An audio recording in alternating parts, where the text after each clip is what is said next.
केंद्र से जुड़ी हुई है। मध्य प्रदेश में यूनिफाइड पेंशन स्कीम पर उत्साहित हैं कर्मचारी।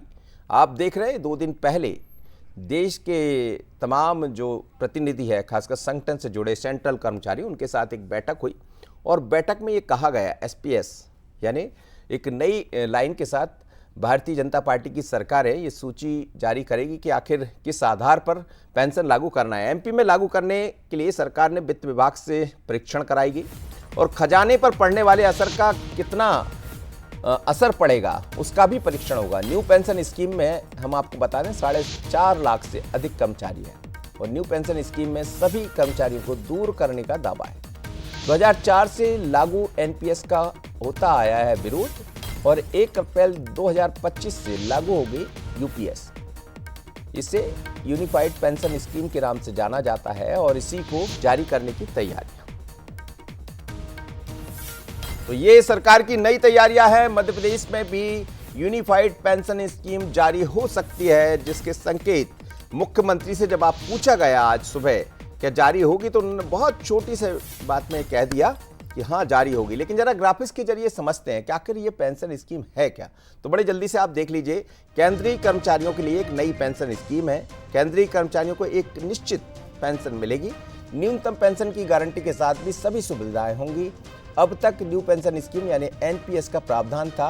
अब बड़ा सवाल ये कि आखिर यूपीएस क्यों, तो ये भी समझिएगा। आने वाले विधानसभा चुनाव में भारतीय जनता पार्टी को इसका फायदा मिल सकता है। एमपी में कब लागू होगी यूपीएस योजना, तो ये मुख्यमंत्री ने आज कहा है कि हाँ जारी होगी, लेकिन तारीख नहीं बताई। संभावना है कि जल्द जारी हो जाएगी और यूपीएस में सभी कमियों को दूर किया जाएगा। लेकिन आलोक शर्मा है सांसद भारतीय जनता पार्टी के, वो क्या कह रहे हैं इस स्कीम को लेकर। वो मध्य प्रदेश से भी आते हैं और सांसद तो है ही, तो केंद्र की बात भी कर सकते हैं। क्या कह रहे हैं सुनिए। जनता पार्टी की, नरेंद्र मोदी जी की सरकार की करनी और कथनी में कोई अंतर नहीं है। भारतीय जनता पार्टी की जो सरकार कहती है उसको समय सीमा में पूरा करती है और ये जन्माष्टमी के पूर्व देश के यशस्वी प्रधानमंत्री जी ने केंद्रीय कर्मचारियों को तोहफा दिया है। बहुत ही जल्दी मध्य प्रदेश में भारतीय जनता पार्टी की डॉक्टर मोहन यादव जी की सरकार इस पेंशन को मध्य प्रदेश में भी लागू करेगी। चलिए, ये आलोक शर्मा कह रहे हैं, लेकिन ये पेंशन लागू करना ये सरकार का काम है, यानी डॉक्टर मोहन यादव। लेकिन मोहन यादव से भी आज कुछ बात हुई थी। मेरी सहयोगी इस वक्त रंजना जोड़ रही हैं, रंजना से बात कर लेते हैं। रंजना, क्या कहेंगे मध्य प्रदेश में यूपीएस कब? आपके सामने मैं देख रहा हूं, आप मंत्रालय के ठीक सामने खड़े हैं। स्वाभाविक है कि कर्मचारियों में बड़ी खुशियों की लहर होगी कि यूपीएस आने वाला। इस यूपीएस के मध्य प्रदेश के लिहाज से क्या मायने निकाले, कब तक हो जाएगा? क्या मुख्यमंत्री से इस बारे में कुछ बात हुई है?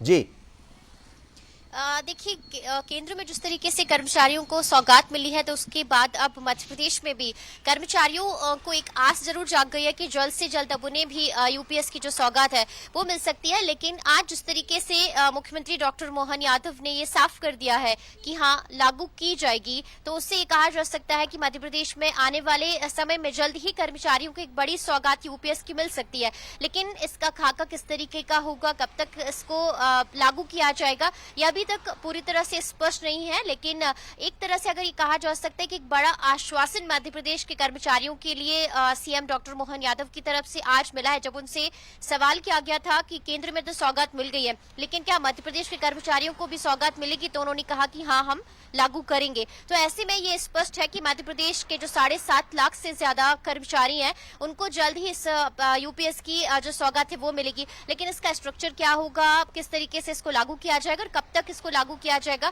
ये बातें फिलहाल स्पष्ट नहीं है। लेकिन कुल मिलाकर जिस तरीके से केंद्रीय कर्मचारियों को सौगात मिली है, उसके बाद अब मध्य प्रदेश के कर्मचारी जो कि आस लगाए बैठे हुए हैं, उनकी ये उम्मीद लगता है कि जल्द ही मनोज जी पूरी हो सकती है। जिस तरीके से सीएम ने आज इस बात को लेकर संकेत दिया है, तो उससे साफ है कि जल्द से जल्द, भले ही थोड़ा सा वक्त जरूर लगे, लेकिन ये जो यूपीएस की सौगात है कर्मचारियों को जरूर मिलेगी। चलिए, बहुत धन्यवाद रंजना आपका। लेकिन हम